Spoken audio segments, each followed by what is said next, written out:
কখনো ভাবিনি ল্যান্ডস্লাইডের রাস্তা এভাবে হেঁটে পেরোতে হবে। আর যাওয়ার সময় ঠিক 2 হাত দূরেই আবার খসে পড়বে পাথর। সদ্য ল্যান্ডস্লাইড হওয়া রাস্তা দিয়ে এমন আলো আঁধারিতে কখনো ট্রেক করার অভিজ্ঞতা হয়েছে তোমার? সতর্ক হয়ে পা ফেলতে হচ্ছে, উত্তেজনায় হৃৎপিণ্ড বুঝে এখনই লাফ দিয়ে বেরিয়ে আসবে। ভয়ে যে একেবারেই হচ্ছে না তা নয়, আমি একটা আর্মি বাসে লিফট চাইতে বাধ্য হয়েছিলাম।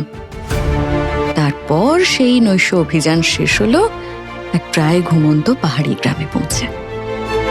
আক্ষরিক অর্থেই এটা আমার সোলো ট্রাভেলার জীবনের সবচেয়ে অন্ধকার আর সবচেয়ে ভয়াবহ দিন ছিল।